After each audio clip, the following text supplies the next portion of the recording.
Hey, beautiful mamas, we're back. Grab your favorite mug of coffee or tea. Maybe it's that one you're about to reheat because mom life. And let's settle in for another heart-to-heart. I'm Amy, and I'm so glad to be here with you, continuing our money journey.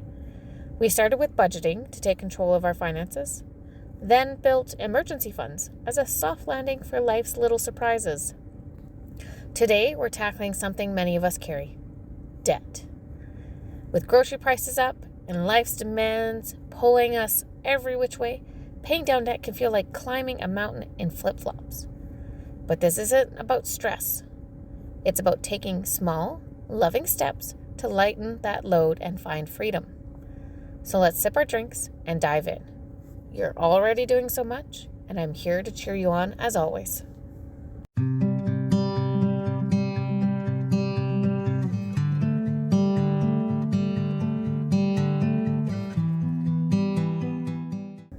Since we've been building our financial confidence, let's start by looking at debt without judgment. As moms, we carry so much: diapers, dreams, and sometimes debt from credit cards, student loans, or that minivan payment.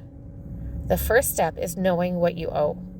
Pull up a chair with your coffee or tea and list your debts, the balance, interest rate, and minimum payment for each. You can use a notebook or apps like You Need a Budget, or another one is Debt Payoff Planner. Those will help you organize it. With interest rates still pinching, high rate credit card debt, some of them are 20 to 24%, can grow fast. So don't feel alone if it's heavy. This isn't about shame. It's like checking your kid's fever to know how to help, right? Seeing the numbers clearly is your first brave step towards freedom. Now that you've faced your debt, you've got it all written down, right? The interest rate, minimum payment, all that stuff.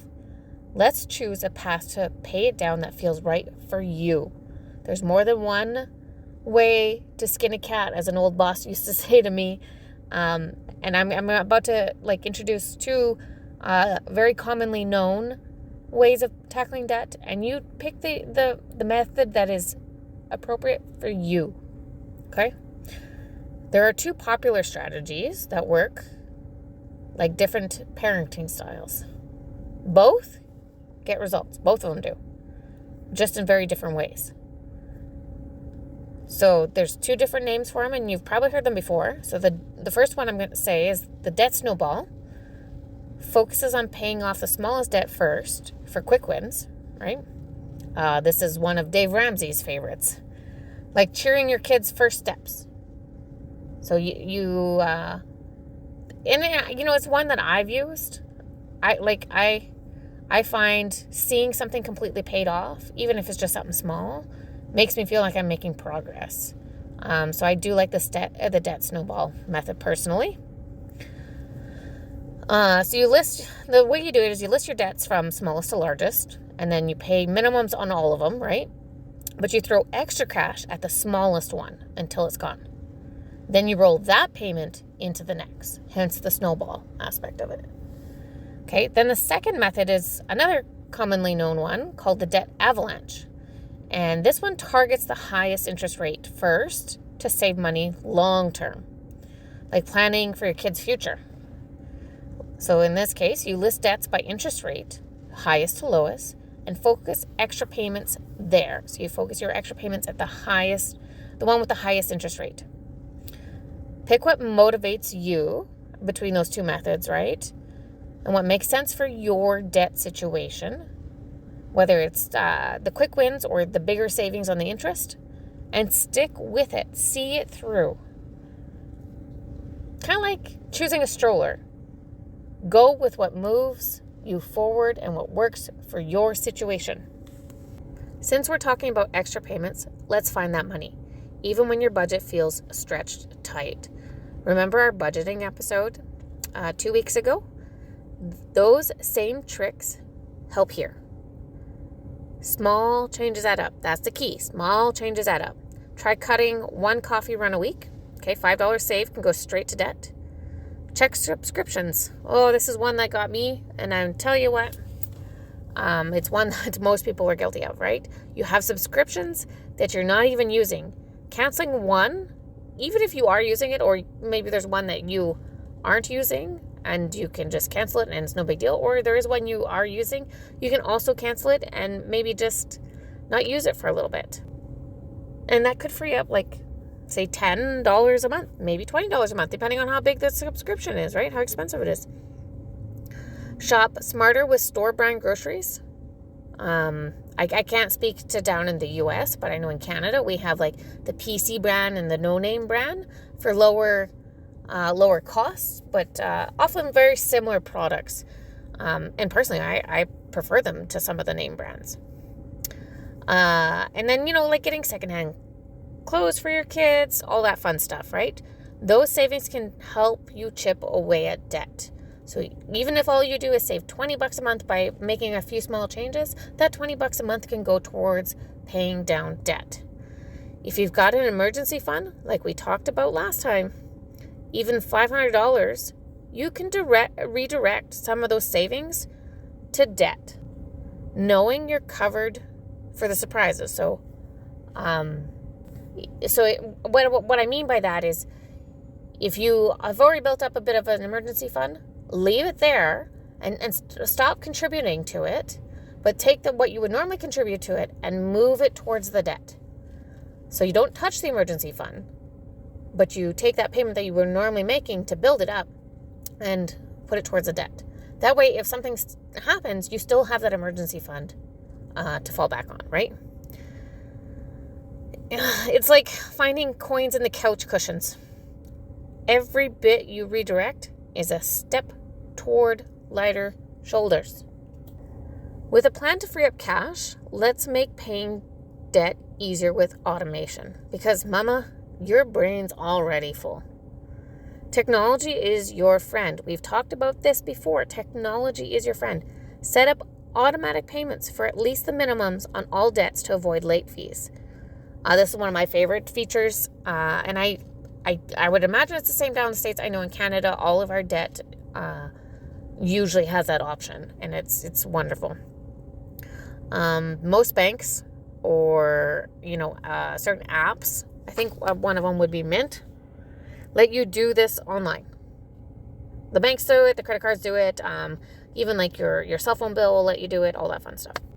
For your focus debt, so that's what one you're focusing on for the snowball, or if you're choosing the avalanche one where you're focusing on the high interest, okay, your focus debt, schedule an extra payment, even $10 a month. Okay, so say your minimum payment for that one is $50. So you schedule that payment, but then you schedule an extra payment on top of that, even if it's just an extra $10 to go straight to it. It's like setting up auto pay for daycare, right? Less to think about, but you're making more progress by doing it. If you get a tax refund or a side hustle cash, toss it at your debt instead of a splurge, right? If you're deciding to take up some door dashing or whatever, or maybe you did some house sitting or whatever the case may be, do not use those funds to, buy yourself a new purse, but rather put it towards the debt. Automation is like quiet helper, chipping away at debt while you're busy with bedtime stories or work calls or deliveries, whatever the case may be.